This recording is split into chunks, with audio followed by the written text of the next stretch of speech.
سلام عرض میکنم خدمت همه دوستان و بینندگانی که برای دیدن این ویدیو وقت میذارید. این برنامه استثناً ادامه بحث هفته قبل نخواهد بود، بلکه به کنفرانس مطالعات کوردی که در دانشگاه LSE لندن برگزار شد اختصاص داره. هفته گذشته روزهای دوشنبه و سه‌شنبه 24 و 25 اپریل سال 2023 در دانشگاه LSE در مرکز مطالعات خاورمیانه کنفرانسی با شرکت صدها محقق و پژوهشگر کرد، ایرانی و غیر ایرانی در دانشگاه LSE لندن برگزار شد. این کنفرانس از چند ماه پیش فراخوان داده بودم برای پژوهشگران، آنگونه که آقای رابرت لاو مسئول معاون بخش مطالعات خاورمیانه دانشگاه LSE گفتن بیش از 100 متقاضی، بیش از 100 پژوهشگر در حدود 30 پانل مختلف 2 روز به بحث مطالعات کردی در کشورهای ایران، عراق، ترکیه و سوریه پرداختند. همچنین سخنران اصلی این کنفرانس، فردی که به عنوان مراسم رو افتتاح کرد، پروفسور مارتین وان برانسن هست. مارتین وان برانسن یک پژوهشگر، آنتروپولوژیست و مردم شناس هلندی است. بیش از 50 سال در مورد مردم شناسی خاورمیانه، در مورد کردها، ترکها و همچنین مسلمان های اندونزی تحقیق کرده. پروژه های بسیار بزرگی رو انجام داده، تألیفات بسیار زیادی رو داده. ایشون سخنران اصلی بودن، به تاریخچه مطالعات کردی پرداختند و اشاره کردند که این روند مطالعات کردی چگونه هر سال بیشتر توسعه پیدا میکنه و توجه پژوهشگران جهان رو به خود جلب کرده. من شخصا این تقریبا 4مین کنفرانس مطالعات کردی بود که از سال 2009 در بریتانیا در شرکت کردم. واقعا بیمانند بود، هم از لحاظ تعداد هزار کسانی که شخصیت و پژوهشگرایی که حضور داشتند، اونهایی که مطلب آماده کرده بودند، اونهایی که فقط به صورت مستمع حضور داشتند، چه از لحاظ کیفیت مطالب و تنوع مطالب واقعا به مانند کنفرانس قبل نبود. الان اینجا اظهارات آقای رابرت لو رو میشنوید که معاون مرکز مطالعات خاورمیانه است و به معرفی این پروژه قبل از افتتاح پرداخته. We have been running an events and publications Kurdish study series at LSE for the last 5 years. We are now delighted to be able to celebrate the huge expansion of scholarship in the field by holding a Kurdish Studies Conference on the 24th and 25th of April. We'll have over 100 speakers presenting fresh research on Kurdish politics, society and culture, and also engaging with a large audience of academics, students, policymakers, activists, and the Kurdish community. The conference is open to the public, and we warmly welcome anyone who's interested to come along and take part. در این کنفرانس من هم شرکت کردم، بحثی رو ارائه دادم که ویدیوش ثبت شده و یکی از دوستان زحمت کشیده زیرنویس فارسی هم براش تهیه کرده. توجهتون رو به این کنفرانس، به این اظهارات جلب میکنم. قبل از اون عرض کنم که اگر به وبسایت دانشگاه LSE بخش مطالعات خاورمیانه مراجعه کنید، من سعی میکنم لینکش رو پیدا کنم، ابستراکت یا چکیده این بیش از 100 کار تحقیقی پژوهشی که در مورد مطالعات کردی صورت گرفته رو میتونید پیدا کنید.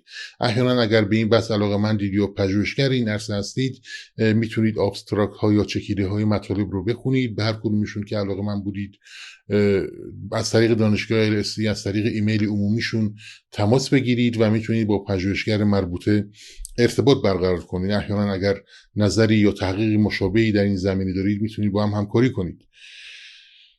در این بحث که من ارائه کردم به بحث اسلام گرایی و سکولاریسم در ایران، عراق، ترکیه و سوریه پرداختم و به این سوال رو مطرح کردم که چرا در این 4 کشور که همه متاسفانه در مقاطعی همین الان هم درگیر اسلام گرایی هستند، کردستان های این مناطق، جنبش های کردی هیچ وقت به سمت اسلام گرایی حرکت نکردن. این هیچ وقت ایدئولوژی اسلام گرایی ایدئولوژی غالب در جنبش کردها یا در جامعه کردستان نبوده. اشاره کردم به این که پس از انقلاب 1979 ایران که انقلاب اسلامی بود، کردها مسیر متفاوتی رو آغاز کردند، در پیش گرفتند در اون انقلاب، مسیری کاملا متفاوت از انقلاب اسلامی. در عراق هم اگر پس از سقوط صدام جامعه عربی عراق هم شیعه هم سنی به اسلام گرایش پیدا کرد. کردها راه متفاوتی در پیش گرفتن.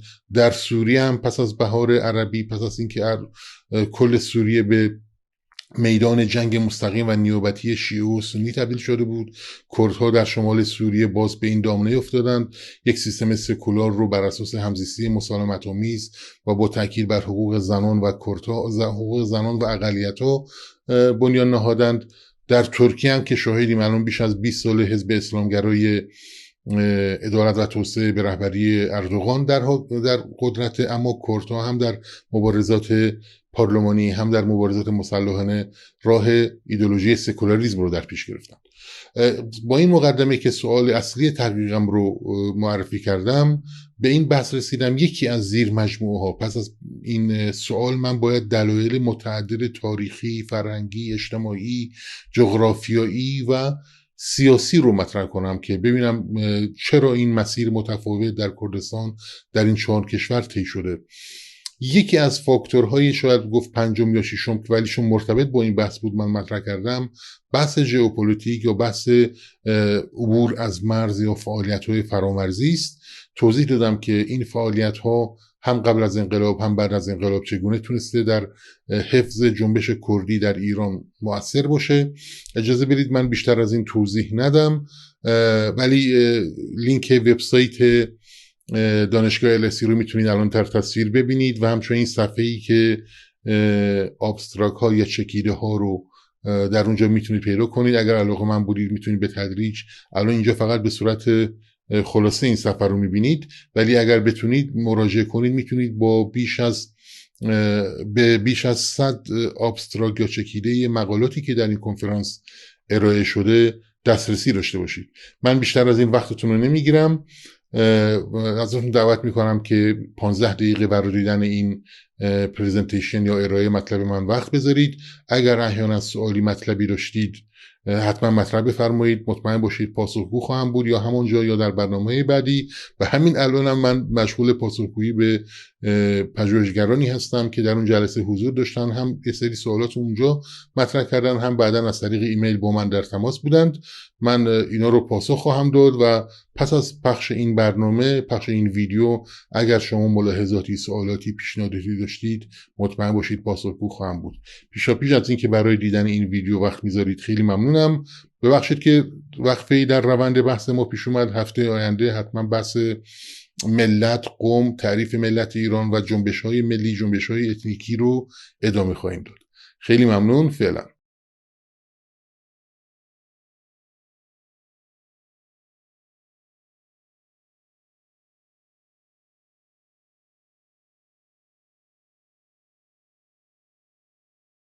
Very interesting story.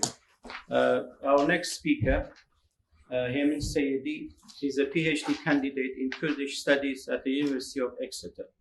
He also works with the media as a Middle East expert, contributing to BBC Persian and Manoto TV, two Persian television channels based in London, and Voice of America, Kurdish in Washington, Radio Farda in Prague, and Kurd channels in Erbil. And his paper title is Have Cross-Border Activities Been Beneficial for the Kurdish Movements? Please. Hello everyone, and thanks for participating in this panel discussion, and thanks to the LSE Middle East Center for providing this opportunity to discuss my topic. Today I will talk about cross-border activities in Kurdish movement, particularly in Kurdish movement in Iran. But before that, I must introduce my research questions, and I need to show that why it relates to the cross-border activity, which is also itself one of my sub-research topic. My studies start with these questions. Why within 4 countries in the Middle East, Iran, Iraq, Turkey, and Syria, that all have been involved with political Islam, the Kurds and their movements have not turned to Islamism in any sense at any time in Middle East history? The political system of these 4 countries which all had started with a secular system in the early years of 20th century, now have been dominated and have been involved with the political Islam, with the exception of their Kurdish region. It does not mean that there are not any religious group or Islamist group in Kurdistan, but the Islamists never could become the dominant group in Kurdish societies, and the ideology of political Islam never became the mainstream of Kurdish politics. For instance, following the 1979 Islamic Revolution in Iran, the Kurdish societies and their political parties followed a completely different trajectory than the rest of Iran. These differences still exist in Iranian politics. In Iraq, again, following the fall of Saddam Hussein in 2003, the mainstream of Iraqi politics was Islamist and still Islamist in both Shia and Sunni Arab communities. But despite the existence of some minor Islamist group, the Kurds have a secular system in Iraq. Syria, also following the fall of following the Arab uprising in 2011, it became the battlefield of Shia and Sunnis, direct and proxy wars, with the involvement of all regional actors. But the Kurds in the northern region of Syria, they took completely different way. They have established a secular system of governance based on coexistence, based on religious, ethnic, and cultural coexistence, emphasizing the women's rights and minority rights. And again, in Turkey, while since 2002 the Islamic Justice and Development Party is the ruling party, but the Kurdish movement has followed a secular ideology of resistance, both in legal framework, where the People's Democratic Party, and also in guerrilla campaign by the PKK. Then I must find the reasons that differentiate the Kurdish political situation from the other nations and ethnic groups in the Middle East, especially in these four countries. I need to analyze different factors such as their historical, cultural, geographical, and political circumstances that, and also to find the reasons of Kurdish resistance against these both assimilation and Islamizations of Middle East politics, especially in Iran. One of these factors is geopolitical factor. It is cross-border activities, which will be one of my sub-research questions. Have cross-border activity played a role in this Kurdish political survival? These activities are one of the main features of Kurdish movement, in which one Kurdish region, in this case Iraqi Kurdistan, can become a haven, a safe place for the Kurdish activists in another country, in this case the Kurds in Iran. After the Iraq Revolution in 1958, which provided a political opportunity for Iraqi Kurds, many Kurdish nationalists from Iran also decided to cooperate with the Kurdish movement in Iraq until the next opportunity for their movement in Iran presented itself. Indeed, Iraqi Kurdistan created new opportunity for Iranian Kurds as well to continue their movement from exile, but an exile which was not far from their region. They just need to cross a border. The wave of arrests in Kurdistan by SAVAK, the Iranian intelligence service under the Shah, now could be balanced by the wave of fleeing to Iraqi Kurdistan. It means Kurdish activists now had more option to continue their struggle against the Shah. This opportunity repeated again since 1980s, and now all headquarters of Iranian Kurdish parties and also their military bases are located in Iraqi Kurdistan. However, some scholars argue that these activities suffered Kurdish movements in Iran. One of them is Alan Hassanian, a Kurdish scholar at University of Exeter, who believes that conflict of interest between the Iranian and Iraqi Kurdish movements reveals that the Iranian Kurdish movement was held as a bargaining chip by the Iraqi Kurdish movement's leadership in negotiating support from Iran. Hassanian albeit acknowledged that cross-border Kurdish interaction has many other angles than which was not discussed in his research. Then he concludes that taking into account the importance of some other aspects would possibly provide a different understanding of Kurdish cross-borderness. Then we can say that he opens the door for different readings about the outcome of these activities in Kurdish movement. I completely agree with the general argument of these scholars that the Iranian Kurdish movement suffered from Kurdish cross-border activities. However, they just compare one Kurdish movement with another Kurdish movement. It is right that the result of Kurdish interaction, this kind of Kurdish interaction, has not led to a Kurdish national liberty, and it even created many barriers for Kurdish activists in Iran. But from the lens of survival, cross-border activities in both periods of before and after the 1979 revolution helped the Kurdish activists and Iranian Kurdish political parties in three aspects. At first, to keep themselves as individuals alive. And second, to keep their movement active and alive. And the last, which is the most important, to prepare for the next opportunity. They still enjoy having direct access to their people in Iran and making them organized in line with Kurdish national movement. These achievements become more significant when we compare the Kurdish movement with other movements in the rest of Iran. There were many cross-national parties and also cross-national movement and ethno-national movement in Iran that suffered hugely or even demolished completely, mostly because they had no access to international borders. They had no chance to cross the borders. I compare a Kurdish movement in Iran with three other sorts of movements. First, those non-Persian ethnic movements that had no access to international borders.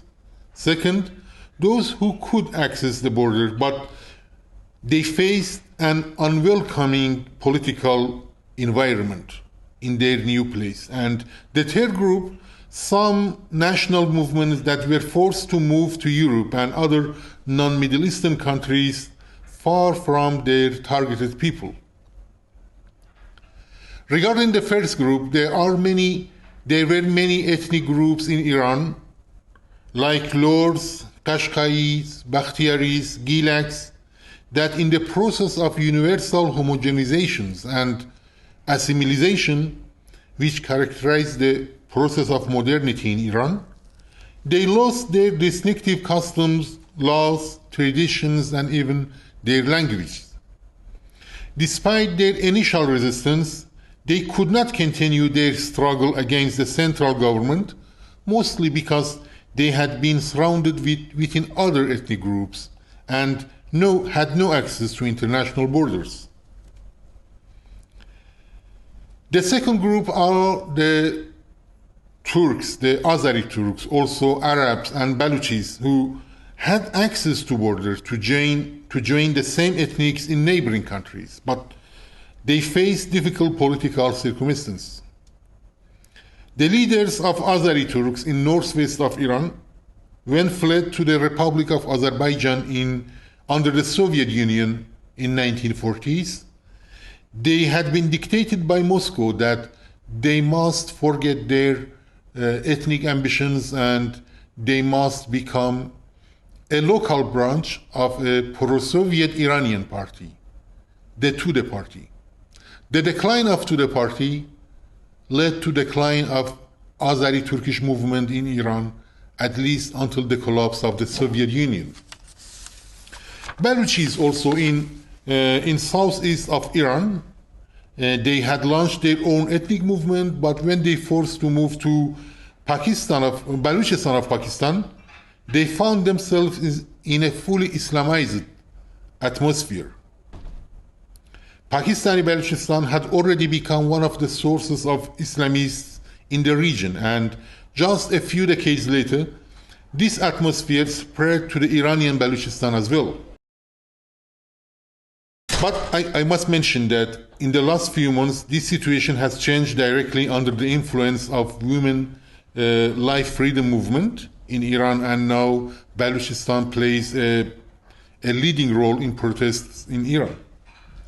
And the last groups are cross-national opposition parties who were forced to leave Iran after the revolution, after the Islamic revolution, but they had no any regions to move in neighboring countries. They gradually lost their connections with their members in Iran, and they, unlike the Kurds, could not build their headquarters of their political parties just few miles from Iran. They had to live in Europe or in Northern American countries. Now, Kurdish political parties enjoy having direct contact with Kurdish people in Iran. Kurdish youth can easily join their camps, and their members can easily take political trips to their cities in Iran. And more important, they can be prepared for any political opportunities created by domestic or international developments much better than other political groups in Iran.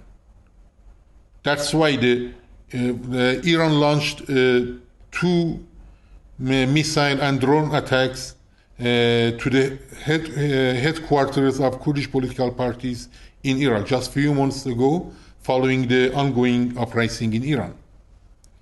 At the end, while I still agree with scholars that Kurdish movement in Iran suffers from cross-border activity, and they haven't received the support that they expected from Iraqi Kurdish movement, and also it is obvious that they have paid a huge prices for their existence in Iraqi Kurdistan. But when I compare them with other ethnic or cross-national parties in Iran, it becomes clear very soon that in general, cross-border activities have been beneficial for Iranian Kurdish movement. Thanks again for your participation, and I will do my best to publish this research in detail in a Middle East journal, hopefully very soon. Thank you.